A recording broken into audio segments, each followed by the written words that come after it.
નમસ્કાર મિત્રો, આજે આપણે નવી શિક્ષણ નીતિના સંદર્ભમાં કેટલીક વાતો કરીએ. ઘણા બધા વાલીઓ, શિક્ષક મિત્રો, એમનો મને ફોન હતો, મેસેજ હતા કે તમે નવી શિક્ષણ નીતિ વિશે પણ થોડી સરળ ભાષામાં સમજાય એવી રીતે વાત મૂકો. મિત્રો, શિક્ષણ નીતિ દેશની દિશા નક્કી કરતી હોય છે, કારણ કે તમે તમારી ભાવિ પેઢીને કઈ રીતે તૈયાર કરો છો એના આધારે આખા દેશનું ભવિષ્ય ઘડાતું હોય છે. આપણા દેશના સંદર્ભમાં વાત કરીએ તો સૌથી પહેલી શિક્ષણ નીતિ 1968માં આવી. બીજી શિક્ષણ નીતિ એ 1986માં આવી. પછી 1992માં એમાં થોડા ઘણા ફેરફારો થયા અને હવે આ ત્રીજી રાષ્ટ્રીય શિક્ષણ નીતિ 2020માં કેન્દ્રીય કેબિનેટે હમણાં 3 દિવસ પહેલાં એને મંજૂરી આપી. હવે કાયદો બનવા માટે સંસદના બંને ગૃહ, લોકસભા અને રાજ્યસભા એને મંજૂરી આપશે અને પછી રાષ્ટ્રપતિ એના પર સહી કરશે એટલે કાયદો બની જશે. આ નવી શિક્ષણ નીતિમાં મહત્વની બાબત કઈ છે?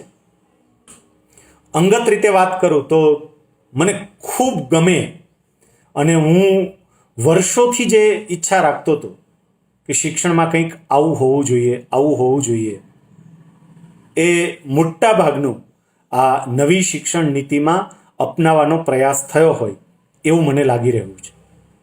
હું પહેલાં જ સ્પષ્ટતા કરી દઉં કે આ જગતમાં પૂર્ણ કશું જ નથી હોતું પરમાત્મા સિવાય.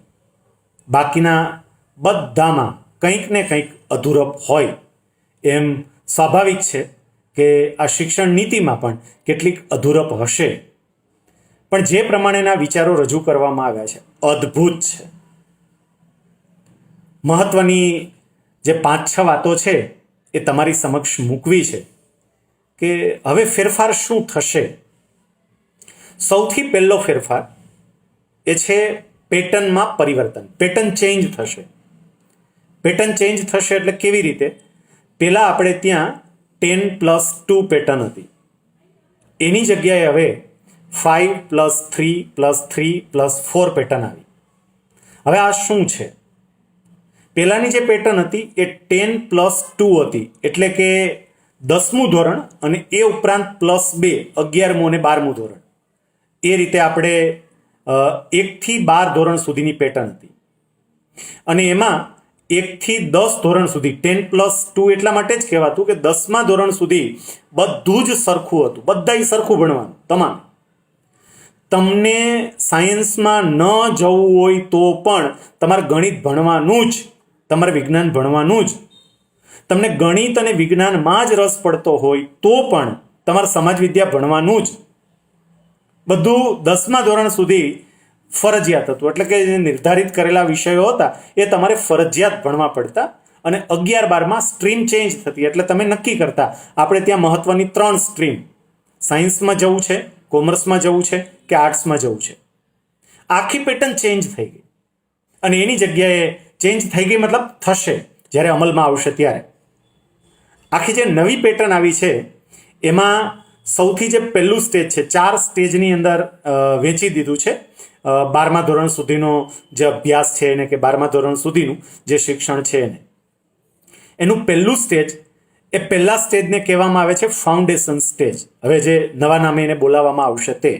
અને આ સ્ટેજની અંદર પ્રાઇમરીના 3 વર્ષ, પ્રી પ્રાઇમરીના 3 વર્ષ એટલે નર્સરી, એલકેજી, એચકેજી, અને એ ઉપરાંત પહેલું ધોરણ અને બીજું ધોરણ. મતલબ કે નર્સરીથી શરૂ કરી અને બીજા ધોરણ સુધીનો વિદ્યાર્થીઓ માટેનું જે આ સ્ટેજ છે એને ફાઉન્ડેશન સ્ટેજ કહેવાશે. અને એના નામ પ્રમાણે જ છે, એનું નામ છે ફાઉન્ડેશન સ્ટેજ, એટલે પાયો પાક્કો કરવાનો થશે. સરકારે નક્કી કર્યું છે કે આ 5 વર્ષ બાળકો પર કોઈ પણ પ્રકારનું પ્રેશર, કોઈ પણ પ્રકારનું દબાણ નહીં હોય. એને ગોખણપટ્ટી નહીં, ચોપડાઓ ઉપર ભાર નહીં મુકાય, રમતા રમતા શીખવાડવામાં આવશે. આપણે ત્યાં પહેલાં એવી પદ્ધતિઓ હતી જ. વર્ષો પહેલાંની જો પદ્ધતિઓનો વિચાર કરીએ, આઝાદી પહેલાંના સમયની પણ હું વાત કરું છું, તો હસતા હસતા, રમતા રમતા બાળકો બધું શીખતા. પણ ધીમે ધીમે એના પર પ્રેશર વધતું ગયું. હજુ તો બિચારું 2.5 વર્ષનું થયું હોય, 3 વર્ષનું થયું હોય, અને કેટલા બધા અલગ અલગ પ્રકારના એ કોર્સ કરતું હોય, માતા પિતાની અપેક્ષાઓનો બોજો પોતાના માથે લઈને બિચારું ફરતું હોય. એનો જે માનસિક વિકાસ થવો જોઈએ એ માનસિક વિકાસ થાય જ નહીં, એને વિકસવાની પ્રોપર તક મળે જ નહીં. હું ઘણી વખત મારા પ્રવચનમાં કહેતો કે કેરી 2 રીતે પાકે. એક તો એને તમે કાર્બાઇડથી પકાવી શકો. જો કેરીને તમે કાર્બાઇડથી પકાવો ને તો બહુ ઝડપથી પાકી જાય. કદાચ દેખાવમાં પણ બહુ સરસ લાગે, એકદમ પીળી પીળી પીળી, તમને જોઈને જ ખાવાની ઈચ્છા થાય. પણ તમે ખાઓ તો એનો સ્વાદ ફિક્કો હોય, એનો સ્વાદ એવો ના આવે. પણ કેરીને પકાવવાની એક બીજી પદ્ધતિ છે, કુદરતી રીતે. એને ગરમી આપીને ગામડાની અંદર જેમ પેલા કોથળામાં ઢાંકી દઈને પકાવતા, એ રીતે ગરમી આપીને પકાવે. પણ એને થોડો સમય લાગે, અને કદાચ એ દેખાવમાં સંપૂર્ણપણે પીળી ના હોય, એ થોડાક ક્યાંક લીલાશ પડતો ભાગ પણ તમને જોવા મળે, ક્યાંક કાળાશ જેવું પણ આવી ગયું હોય, પણ એનો સ્વાદ અદ્ભુત હોય. એમ અત્યાર સુધી એવું બનતું કે આપણે આપણી સંતાનરૂપી કેરીને કાર્બાઇડથી પકાવવાનો પ્રયત્ન કરતા હોય ને એવું લાગતું. બધું જ અમે એકદમ ઝડપથી આપણને રિઝલ્ટ જોઈએ છે. હજુ તો 3 વર્ષનું, 4 વર્ષનું, 5 વર્ષનું થાય ત્યાં તો બધું જ આવડી જવું જોઈએ, તમામ બાબતમાં એક્સપર્ટ થઈ જવું જોઈએ બાળક. આવી માતા પિતાની અપેક્ષા રહેતી. પણ નવી શિક્ષણ નીતિ એવું કહે છે કે આ સંતાનરૂપી કેરીને આપણે કાર્બાઇડથી નથી પકાવવી, પણ આપણે એને કુદરતી રીતે પકાવવી છે. એટલે સરસ રીતે હસતા હસતા, રમતા રમતા એ ભણે, એને સ્કૂલે જવું ગમે. સ્કૂલ એના માટે બોજ નહીં, મોજ હોય, એ પ્રકારનું વાતાવરણ ક્રિએટ થાય. અને એનું જે આખું કરિક્યુલમ તૈયાર કરવાનું થશે, એનસીઆરટી તૈયાર કરશે કે આપણે કેવી રીતે બાળકોને આ 5 વર્ષ દરમિયાન તૈયાર કરીશું. એનું નામ જે ફાઉન્ડેશન સ્ટેજ આપ્યું છે ને, બહુ સરસ નામ આપ્યું છે, ફાઉન્ડેશન સ્ટેજ. કારણ કે એ જ પાયો છે. જો પાયો જ કાચો હોય તો ગમે એટલી ઊંચી ઇમારત પણ પડી શકે, પણ પાયો મજબૂત થયો હોય તો ઇમારતને વાંધો ના આવે. એટલે જે પહેલું સ્ટેજ એ ફાઉન્ડેશન સ્ટેજ, જેમાં પ્રી પ્રાઇમરીના 3 વર્ષ અને પહેલું બીજું ધોરણ એનો સમાવેશ થશે, જેમાં બાળકોને હસતા રમતા શીખવવામાં આવશે. એના ઉપર કોઈ દબાણ નહીં હોય, પુસ્તકો પર વિશેષ ભાર નહીં હોય, અને એનું આખું કરિક્યુલમ છે એ એનસીઆરટી તૈયાર કરશે. પછી જે બીજું સ્ટેજ આવે છે, એ બીજું સ્ટેજ છે એની અંદર જે ધોરણની આપણે વાત કરીએ તો ધોરણ 3 થી 5, ત્રીજું, ચોથું અને 5મું ધોરણ એનો સમાવેશ કર્યો છે. એનું નામ છે પ્રેપરેટરી સ્ટેજ. આ પ્રેપરેટરી સ્ટેજ છે જેમાં 3 થી 5 ધોરણના બાળકોને હવે વિષયો ભણાવવામાં આવશે, જે આપણા જીવનની અંદર જરૂરી હોય, જે પાયાના છે એ બધા જ વિષયો. ગણિત છે, વિજ્ઞાન છે, સામાજિક વિજ્ઞાન છે, જરૂરી તમામ વિષયનું પાયાનું જ્ઞાન એ બાળકને મળી રહે. જો એડવાન્સ લેવલ ઉપર નથી જતા, અહીંયા વિષયની પાયાની સમજ છે. દરેકે દરેક વિષયનો પાયો એ બાળક આ 3 વર્ષ દરમિયાન એ સમજે. પછીનું જે સ્ટેજ આવશે એ સ્ટેજ આવશે મિડલ સ્ટેજ, કે જેમાં ધોરણ 6 થી 8 રહેશે. આ મિડલ સ્ટેજની અંદર બહુ મોટું પરિવર્તન કર્યું છે. મિડલ સ્ટેજમાં ધોરણ 6 થી 8ના જે બાળકો હશે, ધોરણ 6 થી 8માં જે બાળકો અભ્યાસ કરતા હશે, એવા બાળકોની સ્કિલ ડેવલપમેન્ટ પર એ ભાર મુકાશે. એને વિષયનું જ્ઞાન પ્રાપ્ત કર્યું, એ જ્ઞાન આગળ તો વધશે, પણ હવે બાળકને શું ગમે છે, બાળકને કઈ પ્રવૃત્તિમાં રસ પડે છે, એના આધારે એની સ્કિલ ડેવલપ કરવામાં આવશે. 6ઠ્ઠા ધોરણથી જ જે બાળકોને ડિજિટલ ટેકનોલોજીમાં રસ પડતો હોય તો એને કમ્પ્યુટર કોડિંગ શીખવવામાં આવશે. કોઈ બાળકને સુથારી કામમાં રસ પડે છે તો એ સુથારી કામ શીખશે. વોકેશનલ ટ્રેનિંગ પણ અહીંયા શરૂ થશે આ સ્ટેજની અંદર, મિડલ સ્ટેજમાં, 6 થી 8માં. કોઈને માની લો કે કુંભારી કામ ગમે છે તો એ કુંભારી કામ કરશે. કોઈને ઇવન ખેતીવાડીનું ગમે છે તો એ ખેતીવાડીનું શીખશે. જેને જે વિષયમાં રસ પડતો હોય એની પ્રેક્ટિકલ ટ્રેનિંગ પણ લેશે. ખાલી પુસ્તકની નહીં, અત્યાર સુધી તો આપણે બધું જ પુસ્તકિયું જ ચાલ્યું છે, એને બદલે અહીંયા ઇન્ટર્નશીપ આવશે. માની લો કે મને કલા કારીગરીમાં રસ છે, મને જાત જાતની જે આર્ટ હોય, આર્ટ, અને એમાં હું તમને એવું કહું એક ઉદાહરણ સાથે જ કે માની લો કે કપડાની ડિઝાઇન તૈયાર કરવી ને એવી જે બાબત હોય એમાં મને રસ પડે છે થોડો, તો હવે હું ઇન્ટર્નશીપ પણ કરીશ 6 થી 8માં જ ઇન્ટર્નશીપ, એટલે ઓલરેડી આવું કામ જે કરતા હશે એમને ત્યાં જઈને પણ હું શીખીશ અને તે તમારો અભ્યાસનો પાર્ટ ગણાશે. તમારે સ્કૂલે જ જવું એવું જરૂરી નથી. સ્કૂલ ઉપરાંત આવી ઇન્ટર્નશીપ પણ આપશે. જે વિદ્યાર્થીઓ આ કમ્પ્યુટર કોડિંગ શીખતા હોય તો એના આધારે પોતે એપ્લિકેશન બનાવશે, પોતે પોતાનો પ્રોજેક્ટ તૈયાર કરશે, પોતે પ્રોજેક્ટ વેચશે. જે વિદેશની અંદર આપણને સાંભળવા મળે કે 13 વર્ષની ઉંમરના બાળકે પોતાની એપ્લિકેશન તૈયાર કરીને રૂપિયા કમાય છે, એ જ સ્થિતિ આપણે ત્યાં પણ પેદા થાય એવું આ શિક્ષણ નીતિની અંદર વિચાર કરવામાં આવ્યો છે. એટલે આ મિડલ સ્ટેજની અંદર સ્કિલ પર ભાર મુકાશે. દરેકે દરેક બાળક જુદી જુદી સ્કિલ શીખે. ઇવન એના અભ્યાસ દરમિયાન પણ એને સામાન્ય બધા જ કામ કરતા આવડે. ઘરની અંદર જે કંઈ પણ કામ કરવાના થતા હોય સામાન્ય કામ એ કરે.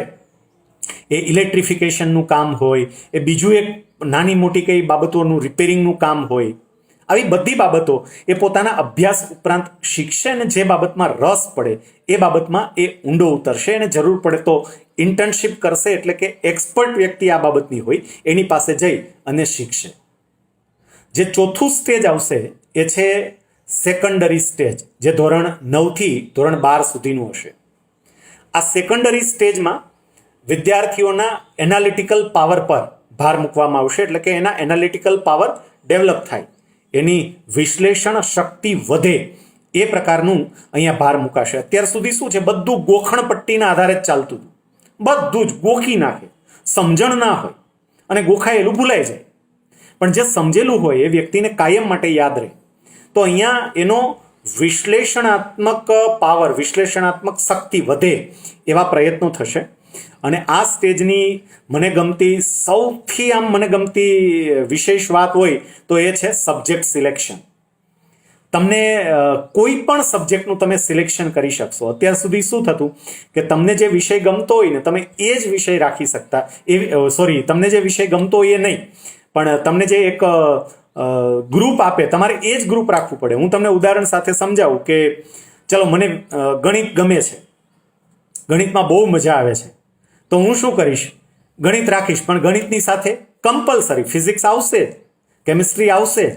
પણ હવે એવું નહીં, તમને ગણિતની સાથે અર્થશાસ્ત્ર ગમે છે તો તમે ગણિતની સાથે અર્થશાસ્ત્ર રાખી શકશો. તમને ફિઝિક્સની સાથે હિસ્ટ્રી ગમે છે તો તમે ફિઝિક્સની સાથે હિસ્ટ્રી રાખી શકશો. મતલબ કે સાયન્સના કોઈ વિષયની સાથે તમે આર્ટ્સનો વિષય પણ લઈ શકશો, આર્ટ્સના કોઈ વિષયની સાથે તમે કોમર્સનો વિષય પણ લઈ શકશો, તમે સાયન્સની સાથે કોમર્સને પણ સાંકળી શકશો. અહીંયા તમારે પ્રવાહ પસંદ કરવાનો નહીં રહે, તમારે વિષય પસંદ કરવાના રહેશે.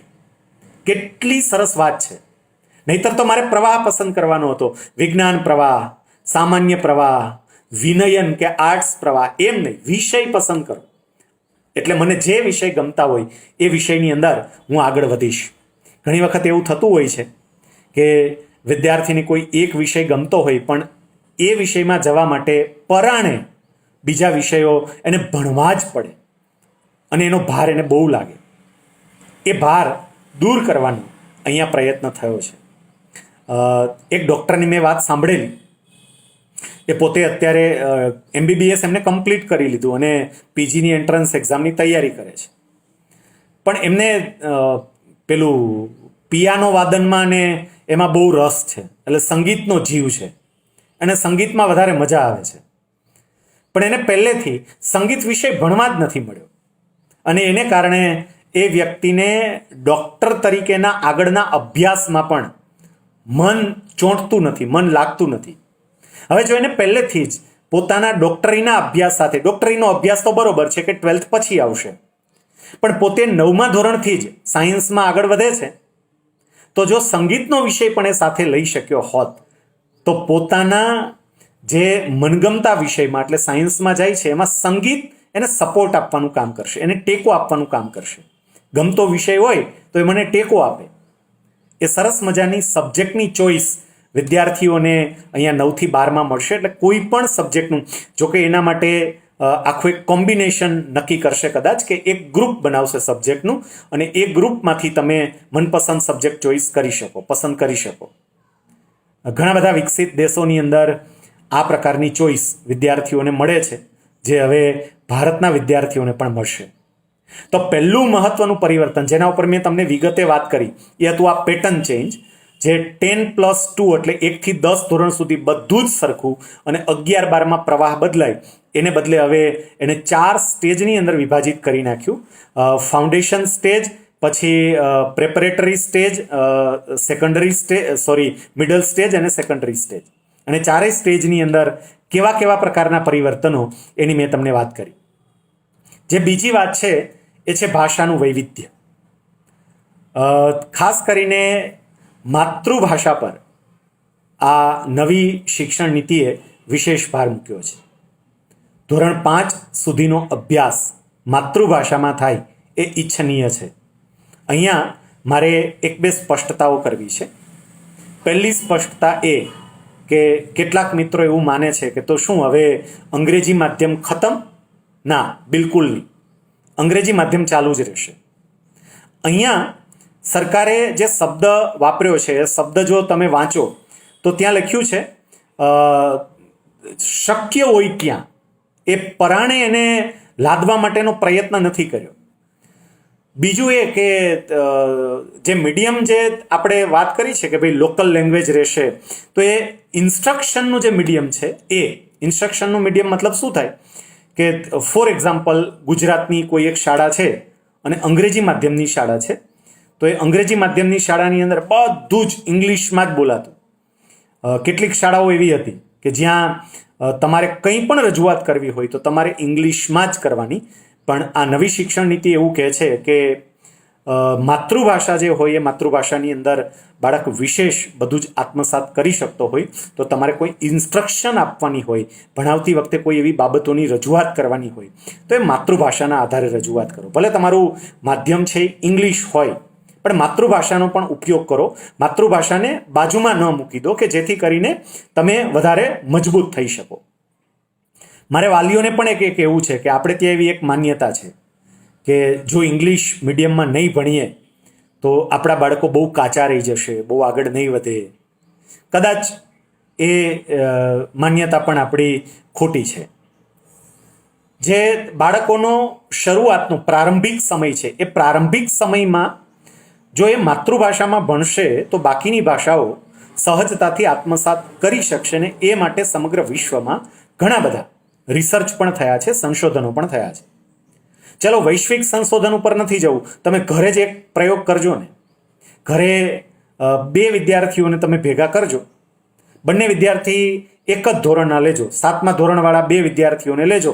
એક વિદ્યાર્થી થ્રુઆઉટ ઇંગ્લિશ મીડિયમમાં ભણતો હોય, એક વિદ્યાર્થી થ્રુઆઉટ ગુજરાતી માધ્યમમાં ભણતો હોય. અને બંને વિદ્યાર્થીઓને કાગળ પેન આપીને એવું કહેવાનું કે બેટા એક મોબાઈલ નંબર લખો તો 9825212123. બંને છોકરાઓ લખશે. પછી એ બંને વિદ્યાર્થીઓને એવું કહેવાનું બેટા એક બીજો નંબર લખો તો 9825535438.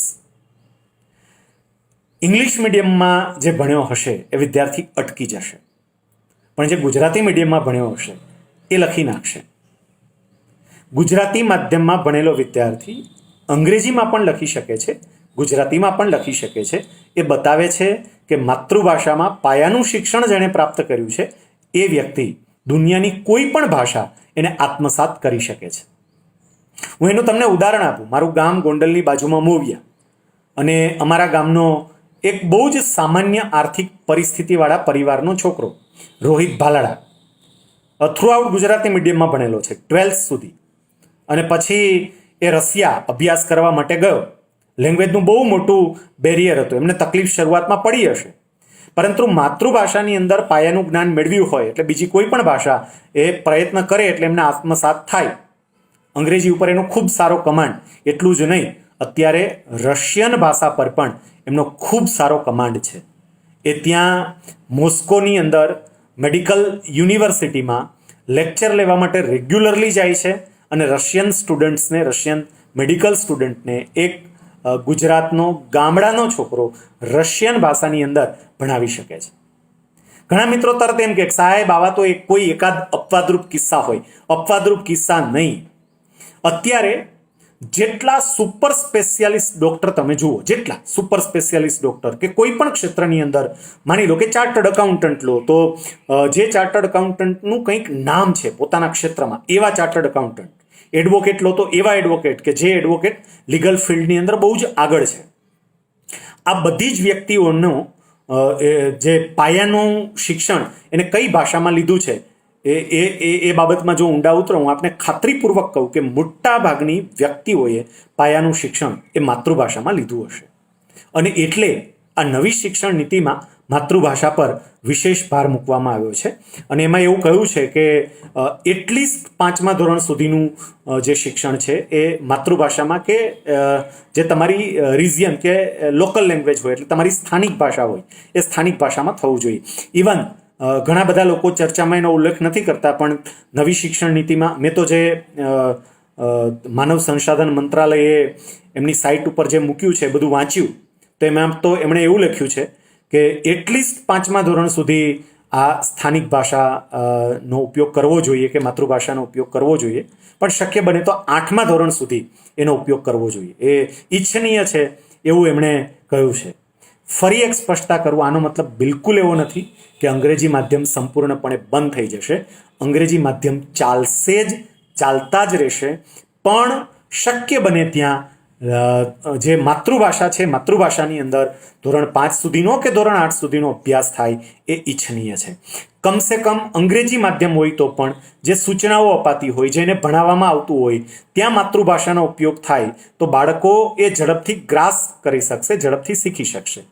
કારણ કે નાનપણમાં એ જ્યાં રમતું હોય, જ્યાં રહેતું હોય, ત્યાં જે ભાષા બોલાતી હોય, એ ભાષાની અંદર એને સમજ પડે, એને સમજાય. બાકીનું બધું ગોખણપટ્ટી જેવું હોય ને એવું બધું લાગે, એને સમજાશે ને, એને સમજાશે માતૃભાષામાં જ.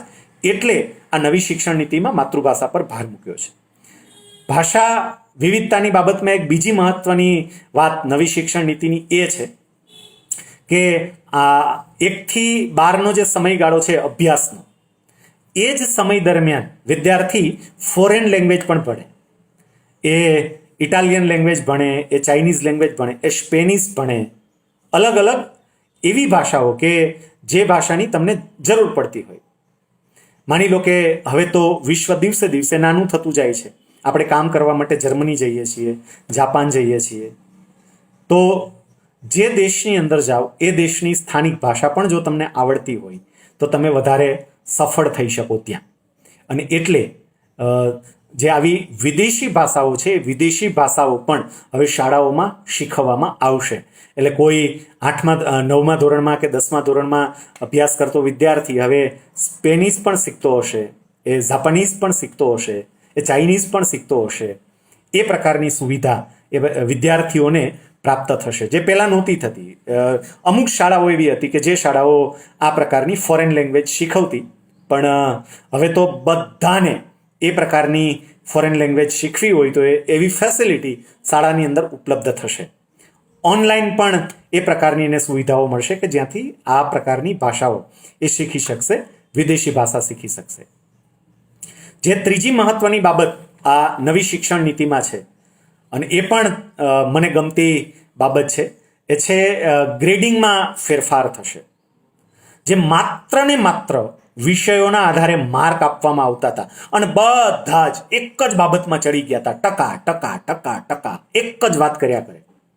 પછી એ શાળા સંચાલક હોય, એ શિક્ષક હોય, વિદ્યાર્થીના વાલીઓ હોય, બધા હોય, કેટલા ટકા આવ્યા, કેટલા ટકા આવ્યા, કે એમાં શું માર્ક છે. નવી શિક્ષણ નીતિમાં ગ્રેડિંગ પદ્ધતિ ચેન્જ કરવા પર, બદલવા પર ભાર મૂક્યો છે. વિષયોના જે માર્ક છે એ માર્ક તો છે જ, એને આધારે તો એને ગ્રેડ મળશે જ, પણ એ સાથે સાથે એની ઇતર પ્રવૃત્તિને પણ એના રિપોર્ટ કાર્ડની અંદર રિફ્લેક્ટ કરવામાં આવશે. માની લો કે અત્યાર સુધી હું 60% માર્ક્સ લાવતો હોય તો મારા 60% માર્ક્સ જ રિફ્લેક્ટ થતા હતા. પણ હું ક્રિકેટમાં બહુ નિષ્ણાંત હોય, ક્રિકેટનો બહુ સારો ખેલાડી હોય, તો એ બાબત ક્યાંય રિફ્લેક્ટ નહોતું થતું. હું સરસ ગાતો હોય, કોઈ વાજિંત્ર સરસ વગાડતો હોય, મારામાં બીજી કોઈ એવી ટેલેન્ટ હોય, બીજી કોઈ એવી આવડત હોય, સરસ બોલતો હોય, પ્રવચન સારા આપતો હોય, સારું લેખન કરતો હોય, કવિતાઓ લખતો હોય, તો આવી બીજી કોઈ બાબત ક્યારેય મારી માર્કશીટમાં રિફ્લેક્ટ નહોતી થતી. પણ હવે એ બધું જ માર્કશીટમાં રિફ્લેક્ટ થશે. એટલે ઓલ ઓવર વિદ્યાર્થીનું જે ડેવલપમેન્ટ છે એમાં દેખાશે. માત્ર ને માત્ર તમારી વિષય નિપુણતા નહીં, પણ અલગ અલગ બાબતો પ્રત્યેની તમારી નિપુણતા કેવી છે એ પણ હવે તમારા રિપોર્ટ કાર્ડમાં, તમારી માર્કશીટની અંદર રિફ્લેક્ટ કરવામાં આવશે. આ બહુ સરસ, કારણ કે કોઈ વિદ્યાર્થીને માની લો કે ઓછા માર્ક મળે અને બાકીના તરત જ એમ કે બસ આટલા જ ટકા આવ્યા, પણ હવે ઓછા માર્કની સાથે સાથે એ પણ દેખાશે કે આ વ્યક્તિ તબલા વગાડવાની અંદર આખી સ્કૂલમાં પહેલા નંબર પર છે, એમાં જબરજસ્ત એની માસ્ટરી છે. માત્ર ને માત્ર તમે એની ટીકા કરો એટલું નહીં, એના વખાણ કરવા જેવી જે બાબતો હોય એ પણ એમાં રિફ્લેક્ટ થશે. સાથે સાથે એની ક્યાંય કચાશ હશે તો એ કચાશ ક્યાં છે અને કેવી રીતે ઇમ્પ્રૂવ કરી શકાય એ રિપોર્ટ કાર્ડની અંદર સજેશન પણ હશે. એટલે રિપોર્ટ કાર્ડ આખા ચેન્જ થશે.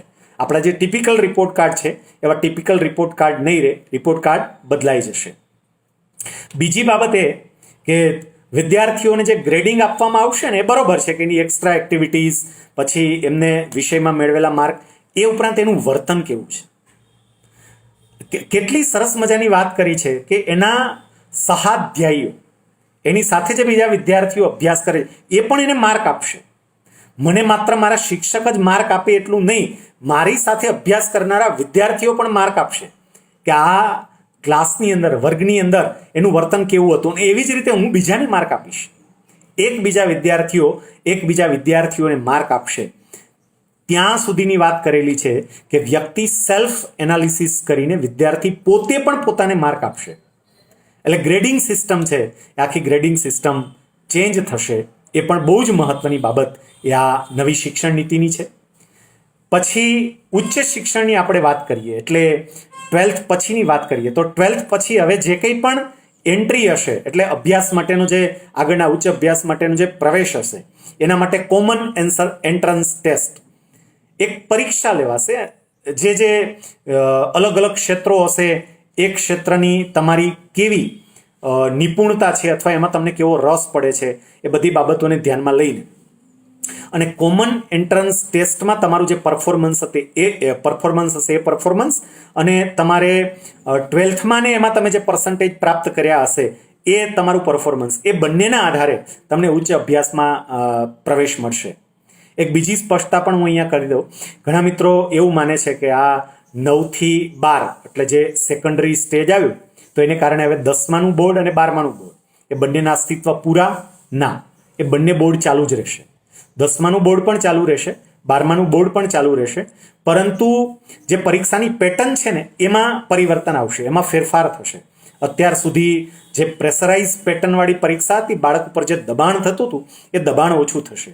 એને બદલે મેં વાત કરી છે, સેકન્ડરી લેવલ છે આખું એનાલિટિકલ પાવર ડેવલપ કરવા માટેનું સ્ટેજ છે. તો તમારો એનાલિટિકલ પાવર કેવો ડેવલપ થાય છે એ બાબત ઉપર વિશેષ ભાર મુકાશે. તો આપણે જે વાત કરતા હતા એ ઉચ્ચ શિક્ષણની બાબતમાં એક બહુ જ મહત્વનો ફેરફાર આ નવી શિક્ષણ નીતિમાં આવે છે, અને એ આવે છે મલ્ટી એન્ટ્રી અને મલ્ટી એક્ઝિટ. તમે ગમે ત્યારે એન્ટ્રી કરી શકો, ગમે ત્યારે એક્ઝિટ કરી શકો. હું તમને સમજાવું જરા સરળતાથી.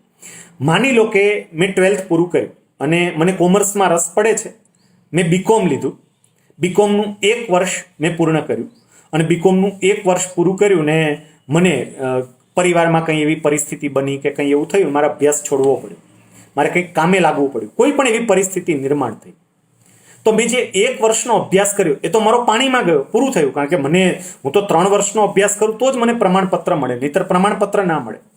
એવી જ રીતે મેં 2 વર્ષ કર્યા હોય કોલેજના અને પછી હું અભ્યાસ છોડી દઉં તો મારો એ 2 વર્ષનો અભ્યાસ પાણીમાં ગયો. હું ક્યાંય એ રજૂઆત નહીં કરી શકું કે મેં 2 વર્ષનો અભ્યાસ કર્યો છે, કારણ કે મને કોઈ યુનિવર્સિટી એનું સર્ટિફિકેટ નહીં આપે. નવી શિક્ષણ નીતિમાં શું કર્યું છે કે હવે તમે જેટલો અભ્યાસ કરશો એ તમામે તમામ અભ્યાસનું તમને પ્રમાણપત્ર મળશે. ફોર એક્ઝામ્પલ, કોઈ વ્યક્તિએ 1 વર્ષ અભ્યાસ કર્યો અને 1 વર્ષ પછી એ કોઈ પણ કારણસર અભ્યાસ છોડી દે છે, તો એનો એ 1 વર્ષનો અભ્યાસ એને સર્ટિફિકેટ કોર્સ ગણી અને એને પ્રમાણપત્ર આપશે.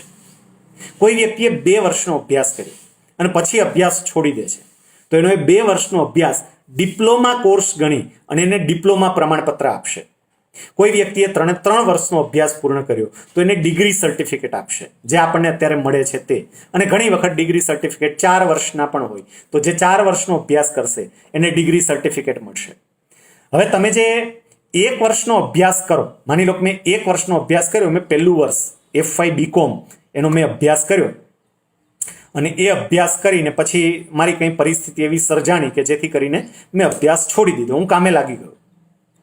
3-4 વર્ષ પછી મને ઈચ્છા થાય કે મારે પાછો અભ્યાસ કરવો છે. તો આપણી વર્તમાન જે પદ્ધતિઓ છે એ પદ્ધતિઓમાં તમે વળી પાછું તમારે અમુક જો વર્ષ તમારા પસાર થઈ ગયા હોય તો તમારે પાછું પહેલેથી એકડો ઘૂંટવો પડે, મતલબ કે ફરી પાછું F5 BComમાં દાખલ થવું પડે અને અભ્યાસ કરવો પડે. જ્યારે અહીંયા તમને એક્ઝિટ જેવી રીતે મળી 1 વર્ષ પછી, એવી રીતે એન્ટ્રી પણ તમને બીજા વર્ષથી ડાયરેક્ટ મળી શકે. મતલબ કે હું સીધો S5 BComમાં એ દાખલ થઈ શકીશ. મારો આગળનો અભ્યાસ એ એડે નહીં જાય. નવી શિક્ષણ નીતિમાં આના માટે એક બહુ સરસ મજાનું સજેશન કરવામાં આવ્યું છે, જેને કહેવામાં આવે છે academic bank of credit. Academic bank of credit. આ એકેડેમિક બેંક ઓફ ક્રેડિટ શું છે? તો કે મેં માની લો કે પહેલા વર્ષનો અભ્યાસ કર્યો, કોલેજના પહેલા વર્ષનો, અને પછી મેં કોલેજ છોડી દીધી, તો મને સર્ટિફિકેટ તો પેલું મળશે જ, તે સર્ટિફિકેટ કોર્સ કર્યો છે એવું. પણ સાથે સાથે મારું જે આ એકેડેમિક બેંક ઓફ ક્રેડિટ છે, જે ડિજિટલી હશે, એની અંદર એનું ક્રેડિટ એડ થશે. મેં આ અભ્યાસ કર્યો છે એટલે મને ક્રેડિટ મળશે. અને જ્યારે હું અમુક વર્ષ પછી ફરી પાછો મારો અભ્યાસ ચાલુ કરું છું તો મારા બેંકમાં પેલું ક્રેડિટ તો પડ્યું જ છે, અને એટલે મારે ફરી પાછું પહેલું વર્ષ નહીં કરવું પડે, કારણ કે પહેલા વર્ષનું ક્રેડિટ મારી પાસે છે. એટલે હું જેટલા અભ્યાસક્રમ વચ્ચે અધવચ્ચે છોડી દઈશ તો એ તમામે તમામ અભ્યાસક્રમનું મને ક્રેડિટ મળશે. અને વર્ષ પ્રમાણે પહેલું વર્ષ હોય તો સર્ટિફિકેટ કોર્સ ગણાશે, બીજું વર્ષ હોય તો એ ડિપ્લોમા કોર્સ ગણાશે, ત્રીજું કે ચોથું વર્ષ હોય તો ડિગ્રી કોર્સ ગણાશે. તો મારો અભ્યાસ ક્યાંય એડે નહીં જાય, અને હું જેટલા અભ્યાસ કરીશ બધામાં મને ક્રેડિટ મળતા રહેશે. અને એ રીતે અલગ અલગ કોર્સ કરીને પણ હું મારા ક્રેડિટ એ ઘણા બધા વધારી શકીશ, જે ઇન્ટરવ્યૂ વખતે કે બીજી કોઈ પણ બાબતમાં મને ઉપયોગી થશે. તો ઉચ્ચ શિક્ષણ લેવલે ગમે ત્યારે એન્ટ્રી થઈ શકે છે, ગમે ત્યારે એક્ઝિટ થઈ શકે છે. એ આની બહુ મહત્વની બાબત હતી. એક બીજી મારે મહત્વની વાત એ તમારી પાસે મૂકવી છે કે ઉચ્ચ શિક્ષણ જે છે એ ઉચ્ચ શિક્ષણની અંદર મેડિકલને અને લીગલને, આ બે એજ્યુકેશનને બાદ કરતા બાકીના તમામને એક જ છત્ર નીચે લાવવામાં આવશે. અત્યારે કેટલી બધી અલગ અલગ સંસ્થાઓ છે, અને કોઈ પણ વ્યક્તિએ અમુક કોલેજ શરૂ કરવી હોય તો પણ કેટલી જાત જાતની, ઓની પાસેથી આ પરમિશન મેળવવાનું, ઓની પાસેથી આ પરમિશન મેળવવાનું, ઓની પાસેથી આ પરમિશન મેળવવાનું, અલગ અલગ કેટલા બધા કોઠામાંથી તમારે પસાર થવું પડે છે. એને બદલે હવે એક જ સંસ્થાની રચના કરવામાં આવશે, અને એ સંસ્થાને higher education commission of India તરીકે ઓળખવામાં આવશે. આ higher education commission of India A medical અને લીગલ આ બે અભ્યાસ સિવાયના બાકીના તમામ અભ્યાસને એનું સંચાલન કરશે. થોડું ઇમ્પ્લિમેન્ટેશનમાં આપણો દેશ બહુ મોટો છે એટલે કેવી રીતે તો સરકાર આગળ વિચારશે બધું, પણ એક જ સંસ્થાના છત્ર નીચે એ બધું આવશે. આને કારણે શું થશે કે કેટલી જે ફેક સંસ્થાઓ હતી ને, ખોટી સંસ્થાઓ, એ બધી બંધ થઈ જશે. ઘણી વખત એવું થતું કે હું બહારની કોઈ સંસ્થામાંથી અમુક પ્રકારનો કોર્સ કરું, એની ફીસ ભરું લાખો રૂપિયાની, મારો કોર્સ પૂરો થાય, સર્ટિફિકેટ મળે, અને પછી જોબ માટે હું કોઈ જગ્યાએ એપ્લાય કરું, પછી મને ખબર પડે કે સંસ્થા તો ફેક હતી. કારણ કે એની હું ખાતરી કરવા કેવી રીતે જાઉં? હવે તો એક જ સંસ્થાના અંડરમાં બધું આવી જાય તો આવી ફેક સંસ્થાઓ જે છે એ ફેક સંસ્થાઓ બંધ થઈ જશે. તો એક આ પણ બહુ સારો વિચાર છે નવી શિક્ષણ નીતિનો. અને એક છેલ્લી વાત, નવી શિક્ષણ નીતિમાં સંસ્કૃત પર વિશેષ ભાર મૂકવામાં આવ્યો છે. સંસ્કૃત આપણી એવી ભાષા છે કે જે ભાષાની અંદર ભારતીય જ્ઞાન સંગ્રહાયેલું પડ્યું છે. વિદેશની અંદર એનો ઉપયોગ ખૂબ થઈ રહ્યો છે, આપણે જ એનો ઉપયોગ નથી કરતા. જર્મનની લગભગ મોટાભાગની યુનિવર્સિટીની અંદર સંસ્કૃત વિષય એ ભણાવવામાં આવે છે. સંસ્કૃત વિષય સાથે અલગ અલગ પ્રકારના સ્પેશિયલાઇઝેશન કોર્સ થાય છે. બાળકોને સેકન્ડરી લેવલ ઉપર પણ સંસ્કૃત ભણાવવામાં આવે છે અને આપણે ત્યાં એક સમય તો એવો આવ્યો હતો કે સંસ્કૃતને સાવ ઉડાડી દેવાની જ વાત હતી. તો નવી શિક્ષણ નીતિમાં સંસ્કૃત વિષય પર વિશેષ ભાર મૂક્યો છે અને વિદ્યાર્થી જો ઈચ્છે તો એને સંસ્કૃત વિષય આપવો, સંસ્કૃત વિષયના થોડા સ્કોપ વધે એ પ્રકારના પણ પ્રયાસો કરવા એવી વાત આ નવી શિક્ષણ નીતિમાં છે. અને એની પાછળનું મૂળ કારણ એ છે કે આપણા આર્ષ દ્રષ્ટા ઋષિમુનિઓએ જે કંઈ પણ જ્ઞાન સંસ્કૃત ભાષાની અંદર સંગ્રહિત કરેલું છે એ બધું જ જ્ઞાન વિદ્યાર્થીઓ ઉજાગર કરી શકે, એ જ્ઞાનને પામી શકે. આચાર્ય ચરક, એમણે કેટલી અદ્ભુત વાતો ચરક સંહિતાની અંદર લખી છે જે આપણા હેલ્થને રિલેટેડ છે, આપણા આરોગ્યને રિલેટેડ છે, કે આરોગ્યને લાગુ પડે છે, પણ સંસ્કૃત ભાષામાં જ. એટલે એને સમજવા માટે સંસ્કૃત ભાષા આવડવી પડે. એ જ રીતે સાયન્સના અલગ અલગ સિદ્ધાંતોને સમજવા માટે પણ આપણી સંસ્કૃત ભાષા બહુ જ ઉપયોગી થઈ શકે.